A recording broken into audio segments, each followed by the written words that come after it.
Hey everybody, I'm John Granado. That's Josh Jordan. You can hear us on ESPN 97.5 and 92.5. You can also see Josh's work at sportsmaphouston.com. Hit subscribe if you haven't yet so you get all of our content here on YouTube.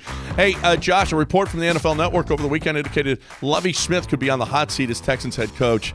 It's the second in 2 years to be in peril in their first year in Houston. How much of an indictment is this on Nick Caserio? And should he be on the hot seat if they've got to fire Lovie after just 1 year, too? I think we have to talk about this a little bit. You know, it's all on Lovie, but why are they in this situation? Well, they hired David Culley, and how did that work out? That was Nick's choice. They got rid of him. And then, you know, all the Josh McCown stuff, they wouldn't be in the Lovie situation if all the Josh McCown stuff wouldn't happen. And then they had the Flores lawsuit, and they had to pivot at the last second and go with Lovie Smith. So I kind of feel like Caserio put them in this situation. So I think it's fair to talk about. Well, I think the coaching thing is because of Caserio, not the losing thing. I mean, this is a Bill O'Brien. I don't think there's any question. This was a Bill O'Brien problem. This is why they don't have any talent. Nick Caserio has had a couple of drafts now. I think more damning is maybe Derek Stingley not playing and Kenyan Green not being able to pass block.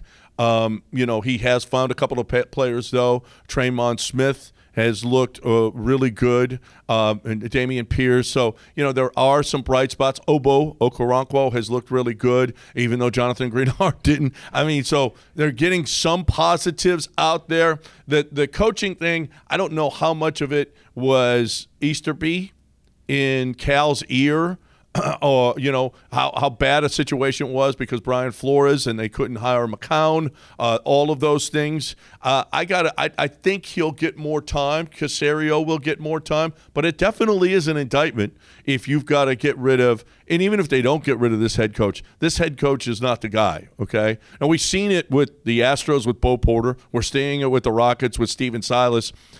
When you're losing, you're not the guy, and you're not going to be the guy going forward.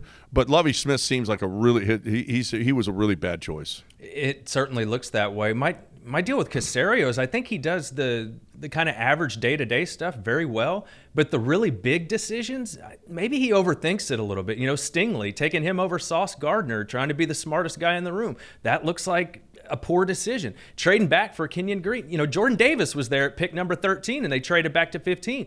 This Texans team could have used a good defensive tackle, that's for sure.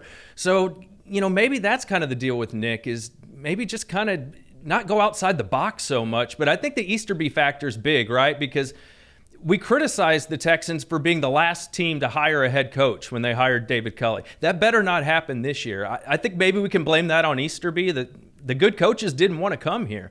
So now you have to wonder, will they see Nick that way? You know, the guy that's on the headset during game days. They've heard all those reports. You know, will Nick allow a coach that has a little bit of pull to come in here, or does he just want another puppet? Well, why would it? Okay, so why fire Lovie now? What really good head coach wants to come here now?